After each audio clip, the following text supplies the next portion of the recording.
नमस्कार, मैं हूं आचार्य डॉक्टर मोहित शाह। एस्ट्रो वैदिक कोड में आपका स्वागत करता हूं। वैदिक ज्योतिष शास्त्र के मूलभूत सिद्धांत, यह जो हमारा वीडियो सीरीज बन रहा है, इसमें हमने पहला एपिसोड वैदिक ज्योतिष क्या है, ज्योतिष एग्जैक्टली होता क्या है, इस विषय में बात किया।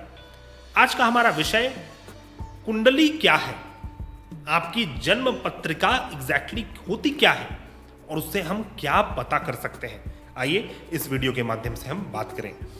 दोस्तों, यदि आप हमारे चैनल में न्यू हैं तो कृपया हमारे चैनल को सब्सक्राइब करें, हमारे इस वीडियो को लाइक करें, शेयर करें और सब्सक्राइब करके आप बेल आइकन दबाना ना भूलें।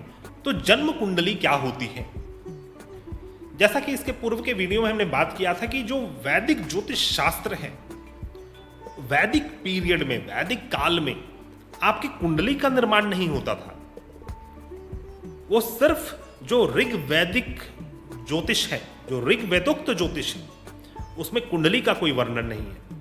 लेकिन कुंडली जो भृगु आदि इनके प्रवर्तक रहे हैं ज्योतिष शास्त्र के, उन्होंने कुंडली चक्र का निर्माण किया। और जो अभी के सबसे लेटेस्ट महान प्रवर्तक पराशर ऋषि, उन्होंने बृहद पराशर होरा शास्त्र ग्रंथ में कुंडली के विषय में पूर्ण रूप से बतलाया है। तो यह जो आपका जन्म चार्ट है, जो आपकी जन्म कुंडली है, यह आपके जन्म के समय के आकाश मंडल का एक मैप होता है। पूरे ब्रह्मांड को जब आप 360 डिग्री के एक स्फेयर में बांट देंगे, पूरा 360 डिग्री रहेगा, तो इसमें इसी 360 डिग्री में 12 डिवीजन किया जाता है। 12 डिवीजन जब हम करेंगे तो एक डिवीजन 30 डिग्री का होगा, और यही 30 डिग्री का एक डिवीजन आपकी कुंडली का एक भाव होता है। इसलिए आपकी जन्म कुंडली में कुल मिलाकर 12 भाव होते हैं, और इसी 12 भाव के अंतर्गत 12 राशियां हैं। जैसा आप सभी जानते हैं कि 12 राशि होती हैं कुल मिलाकर, मेष से लेके मीन तक। मेष, वृषभ, मिथुन, कर्क, सिंह, कन्या, तुला, वृश्चिक, धनु, मकर, कुंभ और मीन राशि। यह 12 राशियां इसी 12 भावों में विभाजित हैं। जब आपका जन्म हो रहा है, उस समय क्षितिज में जो राशि दिखती है, जो राशि होती है, वह राशि आपकी कुंडली के प्रथम भाव में विराजमान होता है। और इसी 360 डिग्री के प्लेटफॉर्म में 27 नक्षत्र हैं, अलग अलग कॉन्स्टलेशंस हैं। कॉन्स्टलेशंस मतलब ताराओं का समूह। यह जो ताराओं का समूह है, इसके पास विशेष कैपेसिटी होती है कि आपको यह अलग प्रकार से प्रभावित कर सके। मान लीजिए स्वाति नक्षत्र है, तो स्वाति नक्षत्र का जो कॉन्स्टलेशन है, यह आपको एक इंडिविजुअल थॉट प्रोसेस देता है। उसी प्रकार शतभिषा नक्षत्र जो है, जिसमें कुल मिलाकर 100 ताराएं हैं, इसके प्रभाव में जब कोई जातक आता है तो ऐसा जातक राहु से प्रभावित हो जाता है, डीप अंडरवर्ल्ड के चीजों से प्रभावित हो जाता है। उसी प्रकार से ये जो 27 नक्षत्र हैं, यह 27 अलग अलग सितारों के समूह हैं, जो आपके जीवन को अलग अलग प्रकार से, अलग अलग लेवल से प्रभावित करते हैं। और उसी 360 डिग्री के प्लेटफॉर्म में यह 7 ग्रह, राहु केतु को छोड़कर, चूंकि राहु केतु एक अलग प्रकार का प्लैनेट है, छाया ग्रह है, इसके विषय में भी हम अभी बात करेंगे। लेकिन यह जो 7 ग्रह है, सूर्य, चंद्रमा, मंगल, बुध, बृहस्पति, शुक्र और शनि, ये 7 ग्रह भ्रमण करते रहते हैं क्लॉकवाइज।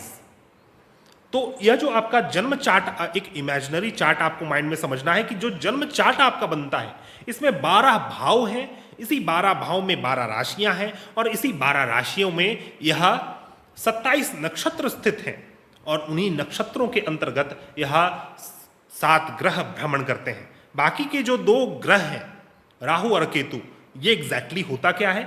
राहु और केतु, यह आपका सब कॉन्शियस माइंड माना गया है।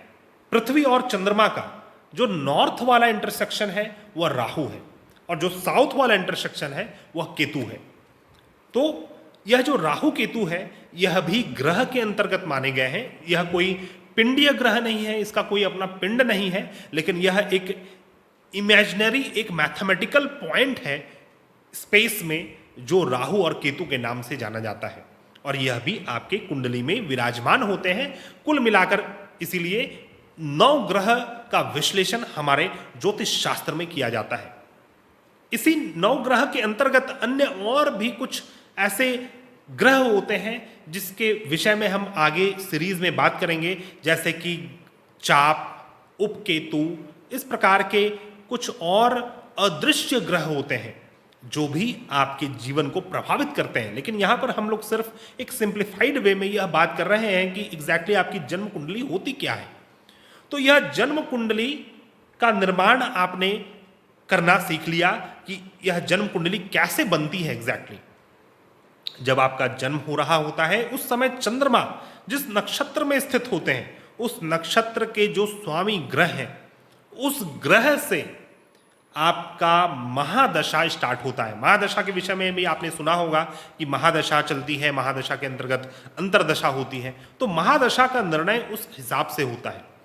और यह जो आपका जन्म कुंडली बना, यह आपके जीवन के संपूर्ण विषय के ऊपर आपको ज्ञान दे सकता है, प्रकाश दे सकता है।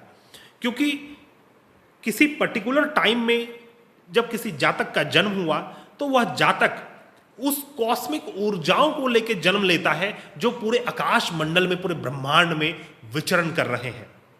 और वही विचरण, वही ग्रह सांकेतिक रूप से आपको आपके भूत, भविष्य और वर्तमान के विषय में बतलाते हैं। भूत क्या, जब किसी जातक का जन्म हुआ, अभी जस्ट जन्म हुआ है तो उसके लिए क्या भूत, लेकिन आप तो सिर्फ इस जीवन का देख रहे हैं। लेकिन हमारा जो ये आत्मा है, यह तो कभी भी मरता नहीं है। इसके अनेकानेक जन्म हो चुके हैं।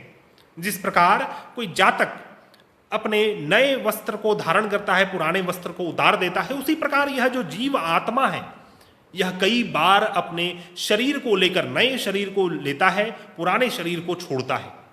तो यह जो आत्मा का एक ट्रैवल है, यह जो आत्मा का एक अपना लंबा प्रोसेस है, जहां से यह होते हुए आ रहा है, इसी की गणना आपका जन्म कुंडली देता है। अर्थात कि आप कहां से आए हैं, आप यहां पर रहकर क्या करेंगे और आप कहां को जाएंगे, इन सभी विषयों के विषय में आपकी जन्म कुंडली बतलाती है। आपके पूर्व जीवन के कर्म, किस प्रकार के आपके कर्म रहे हैं, क्या संचित कर्म है, क्या अशुभ कर्म आपने पूर्व जीवन में किए हैं, क्या शुभ कर्म किए हैं, क्या छिप कर कर्म किए हैं आपने, इस जीवन में आपको कौन कौन से कर्म करने हैं, आपके जीवन में कोई पर्टिकुलर काइंड ऑफ परेशानी क्यों बार बार उदित हो रही है, इन सभी चीजों का उत्तर आपके जन्म कुंडली में छिपा होता है। और जब हम इस जन्म कुंडली का विश्लेषण करते हैं तो फिर आपके जो भी प्रश्न हो उसका उत्तर, उसका समाधान इस जन्म कुंडली से दिया जा सकता है। तो दोस्तों, यह हमारा जो ज्योतिष शास्त्र का मूलभूत सिद्धांत सीरीज चल रहा है, उसका यह दूसरा एपिसोड था। आशा करता हूं आपको यह एपिसोड पसंद आया होगा।